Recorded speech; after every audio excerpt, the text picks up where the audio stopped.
Baik, di video kali ini kita akan berbicara tentang pola ya dalam penulisan skripsi,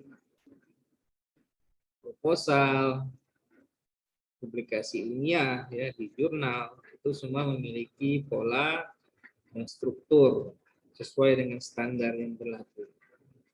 Standar yang berlaku di IKIP, adanya juga yang berlaku secara nasional dan internasional. Walaupun sebenarnya semua mengacu pada standar yang sama. Hanya saja sebutannya berbeda-beda. Nah, kali ini kita akan mempelajari struktur ataupun pola. Jadi kita share bahan kita untuk video kali ini.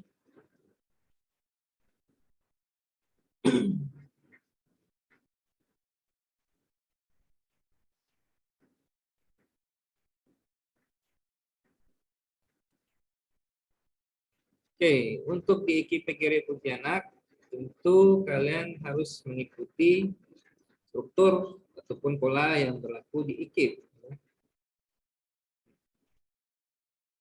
Untuk itu kalian lihat di folder data collection and analysis ya. Kemudian di pedoman penulisan skripsi IKIP 2016. Di tahun 2002 ini sebenarnya juga akan keluar yang terbaru. Jadi silakan baca yang terbaru. Tapi kurang lebih sama, jadi untuk strukturnya tidak jauh berbeda ya.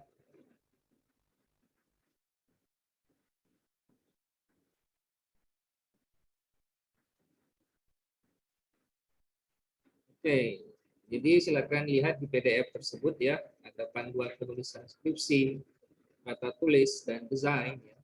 Nah, untuk mata kuliah thesis writing dan data collection analysis, kita fokus pada 3 ya, yaitu PTK, kemudian studi kasus, dan eksperimen ya. Walaupun semua itu ya menyesuaikan juga dengan masing-masing prodi. Silakan nanti kita pelajari lebih jauh atau kalian pelajari sendiri apa saja yang mau ditulis ya. Tapi yang pasti kalau dikodifikasi bahasa Inggris ya itu pakai bahasa Inggris juga penulisannya. Nah, salah satu pola yang harus kalian pahami adalah teks eksposisi. Kalau kalian sudah mempelajari pola tersebut, maka penulisan publikasi ilmiah itu tidak akan susah. Di Telegram Bapak sudah meng-share ya untuk panduan penulisan KTI. Itu juga akan menjadi dasar untuk nanti kalian harus membuat Telegram tersebut saya sediakan ya untuk tinggal dilihat. Nah, kita akan mempelajari lebih dahulu yang gampang ya. Misalnya di pretest kemarin saya case in the classroom. Kali ini saya membuat judul Learning could be done anywhere and anytime. Sini Bapak mulai dengan sebuah statement. Time. Ekspresi I do not view atau pendapat pribadi. Pendapat pribadi. Nah, karena itu Bapak tambahkan statement lain. Ya. Recent study, penelitian sebelumnya menunjukkan bahwa learning could be done anywhere and anytime. Untuk lebih kuat lagi, kalau kalian menulis atau references, berapa banyak Pak? Biasanya, kalau saya itu mengambil dari begitu banyak referensi. Nur Rahman Sahrawi 2020, dan seterusnya. Ingat ya, untuk kutipan, dalam apa ya, buat tulisan yang membicarakan bahwa learning could be done anywhere and anytime. Artinya tema utama tulisan Nur Rahman 2021 dan Sahrawi itu berisi mengenai learning. Jadi yang saya tulis di sini ini adalah inti utama dari kedua tulisan ini. Ini contoh.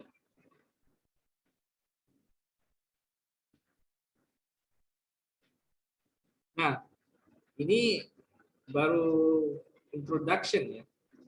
Kita belum masuk ke tesisnya. Nah, di sini pada bagian ketiga saya baru bicara mengenai tesis. In this essay, I would like to present two reasons why learning could be done anywhere and anytime. Nah, apa yang menjadi poin ataupun tesis ya? Tesis artinya statement atau main idea. In this essay, I would like to present two reasons why learning could be done anywhere and anytime. Jadi ingat, kalau kalian menulis teks eksposisi atau publikasi, kita mulai dengan prior knowledge dulu. Ini namanya prior knowledge ya. Apa yang kita pahami, artinya membangun konteks terlebih dahulu, baru masuk ke tesis atau main idea. Nah, permasalahan dalam tes kalian itu adalah kalian tidak memiliki keywords yang menunjukkan, oh ini loh main idea. Ini adalah contoh keywords atau bisa dibilang lexical choices atau cohesive devices yang menunjukkan bahwa ini menunjukkan sebuah poin. Nah, pada menulis teks eksposisi tergantung ya, bisa dalam paragraf atau dalam satu paragraf. Nah, kali ini kita akan coba buat dalam dua paragraf atau maksudnya dalam satu paragraf. The first reason is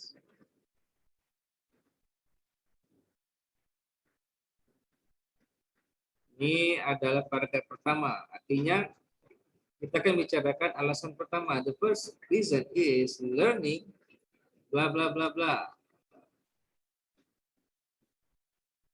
Kemudian dari learning tadi apa? Maka harus ada elaboration of the supporting idea tadi ya, ataupun supporting statement. The first reason is learning is dynamic.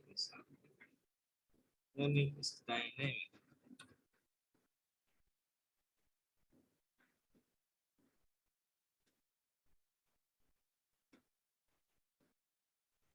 Dynamic in learning means, jadi ini namanya elaboration of the supporting idea.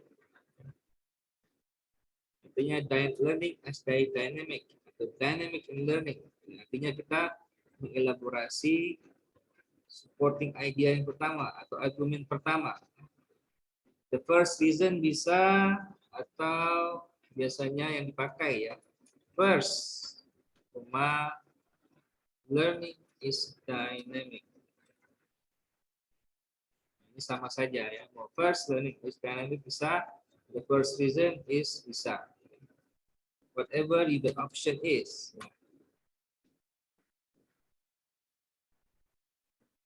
Nah, untuk elaborasi tadi bisa juga menggunakan quotation atau reference ya. According to siapa misalnya? According to Sahrawi misalnya. 2020. Dynamic learning means apa?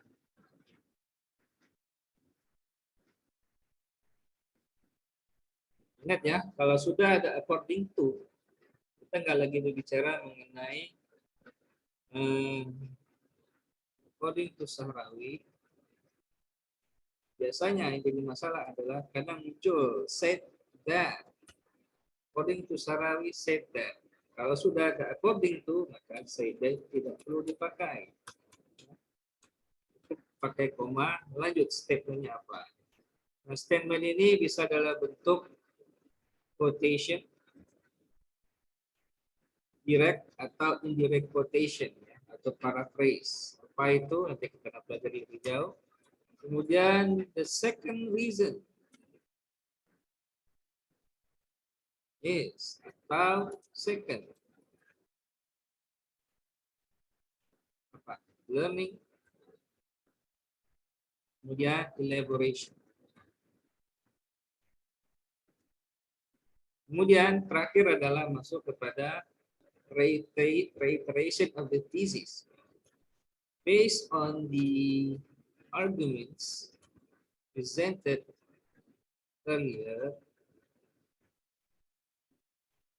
I believe that learning is more than just fun.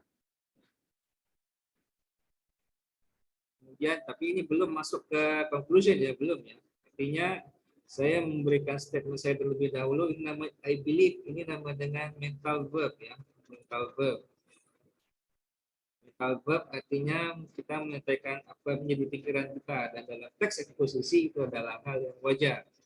Namun tidak selalu disarankan menggunakan I. Ya, ingat, I ini personal sifatnya. Jadi kalau kalian mau ubah menjadi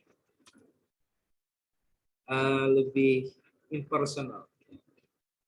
Based on the arguments presented earlier, this essay atau the writer ya, the writer believes, yes ya, satu orang. Writer believes. Kalau dalam skripsi biasanya kita menggunakan this study believes. Believes atau believe ya. Ini kadang-kadang membingungkan. Dalam eksposisi mau pakai present tense atau past tense. Ini tergantung bagaimana kalian melihatnya ya. Untuk saat ini kita akan berikan contoh dalam menggunakan present tense ya. The study believes that blah, blah, blah. Nah, ketika masuk ke reiteration adalah in conclusion, learning should actually done not only in the classroom. Instead, it can be done outside the classroom. Build dynamic in learning.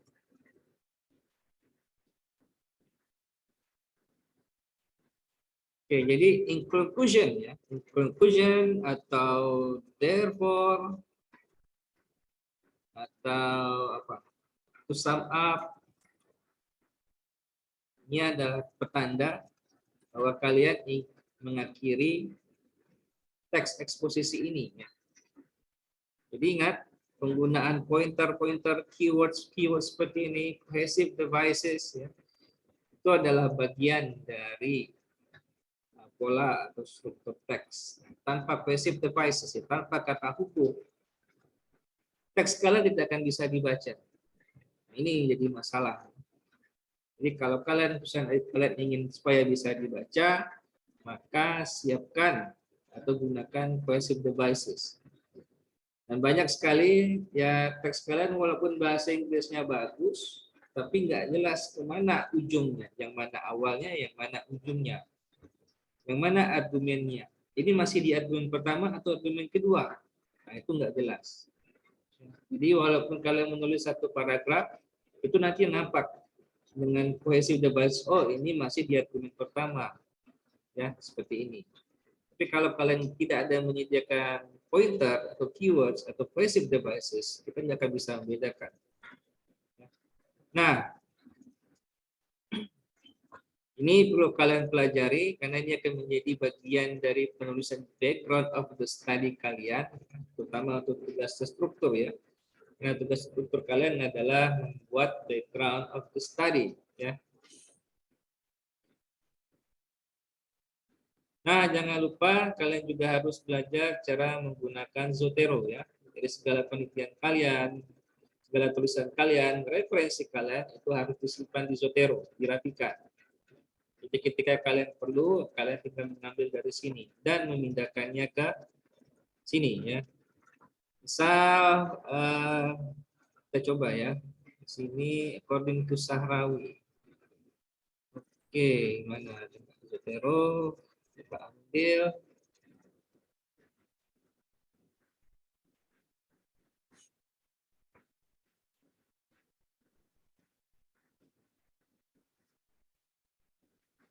Oke, Aunur Rahman. Kita ambil satu, misalnya ini. Oke, di sini ada pilihan nih ya. Yang biasanya sering dilupakan adalah gimana cara masukkannya kalau kalian hanya ingin memasukkan penulisnya di awal teks atau di awal kalimat. Maka kita perlu komit author. Berarti ini tinggal tanggalnya saja. Kita enter.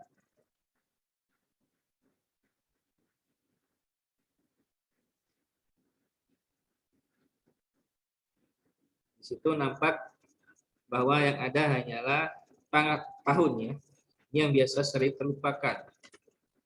Sesuaikan ada koma di situ. Nah, cuman tidak Bapak sarankan ya, kalian sering-sering menaruh kutipan di depan. Itu akan berpengaruh pada coherence dan cohesiveness of the text. Masa setiap kalimat harus ada according to? Enggak. Cukup sekali dalam satu paragraf. Misal kita ingin masukkan di sini beberapa tulisan ya. Beberapa studies yang menunjukkan learning could be done anywhere at any time. Oke, coba masukkan. Aunur Rahman misalnya cited, artinya ini sudah ada di teks ya. Kalian boleh menggunakannya lagi. Kemudian masukkan lagi teks lain yang relevan pernah kalian ambil di library kalian ya. Kita coba menulis tes dan disertasi. Berapa banyak, Pak? Sebenarnya semakin banyak teks yang kalian ambil itu semakin baik ya. Tapi juga harus sesuai ya. Misalnya tahun. Ya harus minimal kita tahun 2022. Berarti maksimal itu tahun 2012. 2009 ini enggak masuk sebenarnya. Tapi karena Emilia 2009 ini menjadi patokan utama, maka enggak masalah.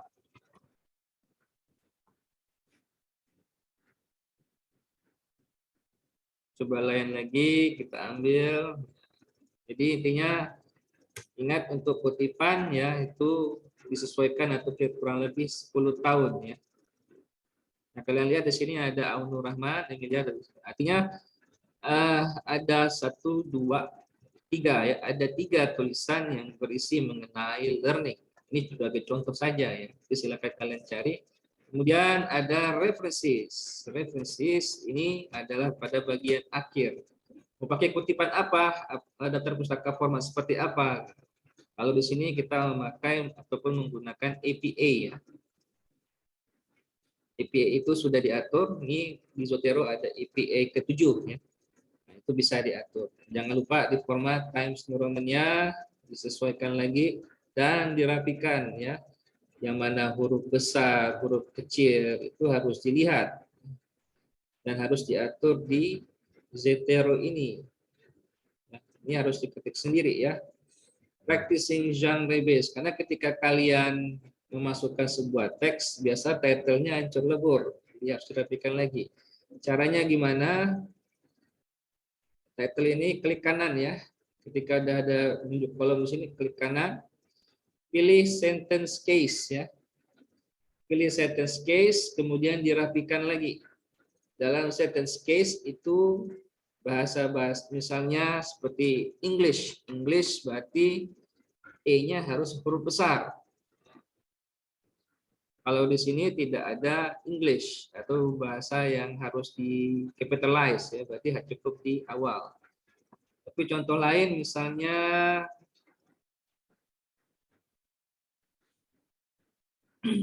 ini developing students English worksheet. Di sini English-nya huruf besar. Ini namanya sentence case ya. Jangan ke title case ya, gunakan sentence case untuk merapikannya. Ini penting sekali agar kalian mempelajarinya ya. Baik, saya rasa video ini cukup panjang ya, jadi saya akhiri dulu. Kalau ada pertanyaan silakan kalian tanyakan nanti di grup WA.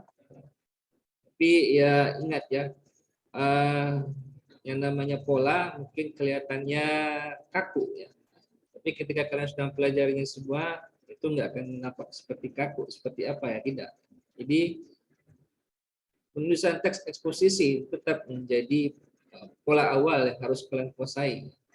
Nanti di draft panduan tersebut ada pola untuk penulisan background. Ya, silakan dipelajari. Nanti akan dapat di Google Scholar Bapak untuk artikel-artikel yang penulis ya. Jadi kita akan bahas lebih jauh.